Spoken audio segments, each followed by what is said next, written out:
श्री सुखदेव जी महाराज राजा परीक्षित से कहने लगे, हे परीक्षित, मेरे ठाकुर सभी लीला को किया है और सभी लीला को करने के बाद आज मेरे बंसी वाली सरकार सुंदर शरद ऋतु के आगमन में बैठ गए हैं। शरद ऋतु के आगमन में मेरे ठाकुर बैठे हुए थे, सुंदर बीड़ू को बजा रहे थे। महाराज शरद ऋतु का समय है और मध्य रात्रि का समय है। मध्य रात्रि के समय सुंदर मेरे कन्हैया शरद ऋतु के आगमन के लिए बीड़ू को बजाते हैं, बंसी को बजाते हैं। बड़े भाव से सुनेंगे। मेरे कन्हैया सुंदर को बजाया, बीड़ू को बजाया। देखो कितने छलिया है हमारे कन्हैया।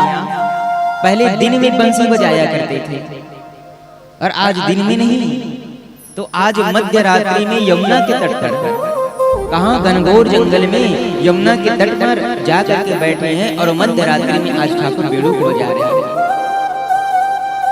जैसे ही कन्हैया बंसी को बजाया, बंसी के तान सभी गोपिका सुनी है कि कन्हैया के बीड़ू के धुन सुनते ही सभी गोपिका अर्ध पागल सी हो गई है। ये बीड़ू का धुन कैसे है महाराज, सुनिएगा। जिस प्रकार सपेरा बीन को बजाता है, जिस प्रकार सपेरा बीन को बजाता है, तो महाराज बिल में घुसे हुए वह सर्प उस बीन के सन्मुख आकर के नृत्य करने लगता है। ठीक उसी प्रकार जब जब कन्हैया बीड़ू को बजाते थे तो ब्रजवासियां जिस प्रकार सर्प बिल से बाहर आ जाते हैं और महाराज उस धुन को सुनकर के नृत्य करने लगते हैं, ठीक उसी प्रकार सभी ब्रजवासी मेरे ठाकुर के बीड़ू के धुन सुन करके उनके पास चले जाते थे। आज भी ऐसा ही हुआ। कन्हैया बीड़ू को बजाए, इतने भाव में डूब गए सभी ब्रजवासी, इतने भाव में डूब गई कि मध्य रात्रि का समय था। महाराज लहंगा पहियो शीश पर, देखिए गोपिका कैसे भावुक हो गई, इतने बाहुली हो गई कि श्री सुखदेव जी महाराज कहने लगे कि हे परीक्षित, इतनी भाव में डूब गई, इतनी भाव में डूब गई कि महाराज अब उनको यह भी पता नहीं रहा कि पैर में धारण करने वाले को कहाँ धारण करना चाहिए। गोपिका इतनी भाव में डूब गई कि जिसको पैर में धारण करते हैं उसको शीश पर धारण करने लगी और जो शीश पर धारण करने वाले हैं उसको पैर पर धारण करने लगी। कुछ गोपिका अपने आंख पे अंजन कर रही थी, एक आंख में अंजन हुआ है, दूसरे आंख को छोड़ करके दौड़ी चली गई। कुछ गोपिका महाराज अपने परिवार वालों को भोजन पान करा रही थी। बीड़ू को धुन सुने, बीड़ू धुन सुनते ही सब कुछ छोड़ करके मेरे ठाकुर के पास चली गई। और मध्य रात्रि का समय है। जब गोपिका मध्य रात्रि में मेरे कन्हैया के पास में पहुंचती है, मेरे कन्हैया अचानक से देखा कि सबरे गोपिका आज मध्य रात्रि में आ रही है। कन्हैया बीड़ू बजाना बंद कर दिया और जैसे कन्हैया के बीड़ू बंद हुआ है, आपको बताएं, सबरे गोपिका कहने लगी, क्यों रे कन्हैया ये बीड़ू बजाना क्यों बंद कर दिया, बजाओ ना। कन्हैया कहने लगे, अरे गोपियों तुम सभी कहाँ आ रही हो, मध्य रात्रि के समय है, कहाँ जा रही हो। जब कन्हैया ने पूछा कि आप सभी कहाँ जा रही हो प्यारे, उस समय सभी गोपिका कहने लगे, वाह रे निष्ठुर, पहले बुलाते हो, पहले बीड़ू बजा करके बुला लेते हो और बुला करके पूछते हो कि कहाँ जा रहे हो, ये कैसी लीला है तुम्हारी। कन्हैया कहने लगे, अरे हमने किसी को नहीं बुलाया, हम तो शरद ऋतु का स्वागत कर रहे थे, शरद ऋतु के आगमन के लिए बीड़ू को बजा रहे थे, तुम सभी यहाँ क्यों आ गए। सबरी गोपिका कहने लगे, लाला तुम कितना निष्ठुर है गए रे, पहले हंसाते हो और हंसा करके रुला देते हो। प्यारे आज कन्हैया कहने लगे कि गोपियों तुम जिस प्रकार आई हो इसी प्रकार वापस लौट जाओ। सभी गोपिका कहने लगी, गोविंद यदि तुम ही छोड़ दोगे तो हम कहाँ जाएंगे, हमारे और कौन आधार है, हम कहाँ जाएंगे कन्हैया। कन्हैया कहने लगे कि हे गोपियों ये मध्य रात्रि है और मध्य रात्रि में ऐसे किसी के पास आना उचित नहीं है, यहाँ से लौट जाओ, लौट जाओ। आज वह सभी गोपिका इतनी भाव में डूब गई, इतनी भाव में डूब गई कि महाराज मेरे ठाकुर को गोल आकार में घेर लेती है और गोल आकार में घेर कर कहने लगे, लाला आज हमको छोड़ करके कहीं ना जाना। बहुत हो गए यह लुका छिपी का खेल ठाकुर, कभी हम आते हैं तो तुम नहीं रहते हो, और तुम आते हो तो हम नहीं रहते हैं। एक ऐसे वह नारायण की लीला है, एक ऐसे उनकी कृपा है, कैसे लीला है प्यारे।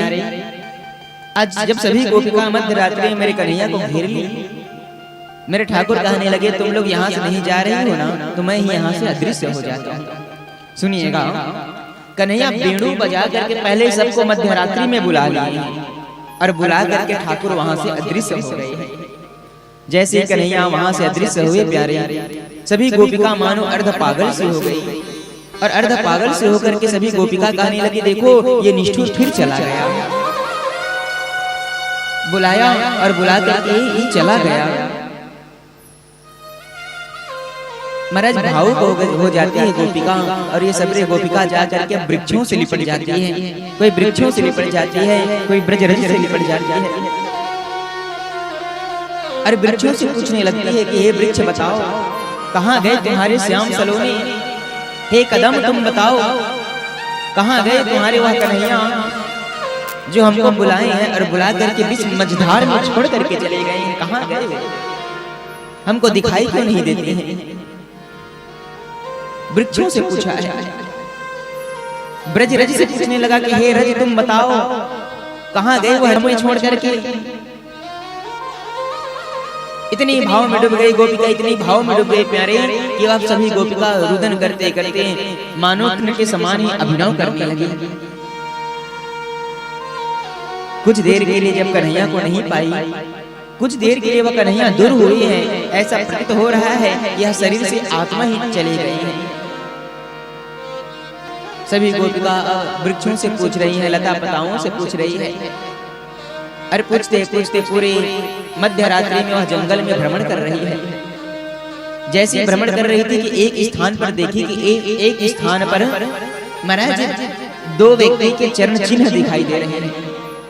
गोपिका चरण चिन्ह देखते देखते यमुना के तट को पहुंचती है, और जैसे यमुना के तट पहुंची, आपको बताएं वह यमुना के तट पर आज मेरे श्याम सुंदर सरकार रासेश्वरी राधे रानी सरकार के साथ में वह बैठे हुए थे। सभी गोपिका कहने लगी देख लो यह निष्ठुर महाराज बीणु बजा करके हमको बुला ली, और हमें बुला करके आज देखो यमुना के तट किशोरी जी के साथ आकर के रमण कर रहे हैं, उनके साथ में बैठे हुए हैं। सबरे गोपिका आई और आकर के पुनः मेरे ठाकुर और किशोरी जी को चारों ओर से घेर लेती है। मानो आज महाराज श्री सुखदेव जी महाराज राजा परीक्षित से कहने लगे कि हे परीक्षित, जो गोपिका आज ब्रज मंडल में आई है ना, जो गोपिका आज मध्य रात्रि में कृष्ण के पास में गई है ना, ये गोपिका है कौन? तो कहने लगे महाराज ये गोपिका कोई साधारण नहीं है, ये सभी गोपिका बड़े बड़े ऋषि मुनि हैं। गोपिका कौन है? ये सब ऋषि मुनि। क्योंकि महाराज उनको पता है कि एक दिन मेरे गोविंद, क्योंकि महाराज उनको पता है कि एक दिन मेरे गोविंद आएंगे और आ करके वह रास को रचाएंगे, और रास रचा करके हमको परम पवित्र कर देंगे। सो आज वही सभी गोपिका जो दंडकारण्य ऋषि मुनि हैं आज मेरे ठाकुर के पास में आई है। वृंदावन में जन्म लेने वाले केवल गोपिका ही नहीं प्यारे, आपको बताएं वहाँ के जो वृक्ष है ना, ये वृक्ष भी कोई साधारण नहीं है। वहाँ बड़े बड़े ऋषि मुनि भी कठोर तपस्या करने के बाद वृक्ष बन करके आए हैं। इतना ही नहीं, वहाँ की जो धूल है, ये धूल भी ऋषि मुनि है जो कठोर तपस्या करके धूल बने हैं। दंडकारण्य ऋषि मुनि, कोई वेदों की ऋचाएं हैं, कोई पुराण है, कोई संहिताएं हैं, ये सभी ऋषि मुनि वहाँ गोपी बन करके आए हुए हैं। किसके लिए? आत्मा और परमात्मा के मिलन के लिए। और आप सभी को आरंभ में ही बताए थे कि कथा का जो छठवां दिवस होता है वह छठवां दिवस आत्मा परमात्मा मिलन का कथा होता है। आत्मा परमात्मा मिलने का दिवस है आज। तो प्यारे आत्मा कौन है? तो कहा कि आत्मा संपूर्ण ब्रजवासी है और परमात्मा साक्षात नारायण वहां आए हुए हैं। और मध्य रात्रि के समय सुंदर श्याम सुंदर सरकार बीणु बजा करके बुलाए, और बीणु बजा करके सुंदर महाराज आज वह सभी गोपियों को नचाने लगे हैं। मध्य रात्रि है, यमुना के तट है, सबरे गोपिका आकर के ठाकुर को घेर लेती है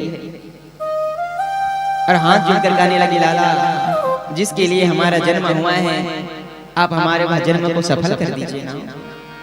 इसके बाद हमको कुछ नहीं चाहिए, केवल आज के लिए ही तो हम आए हैं, केवल ठाकुर से मिलने के लिए ही तो आए हैं।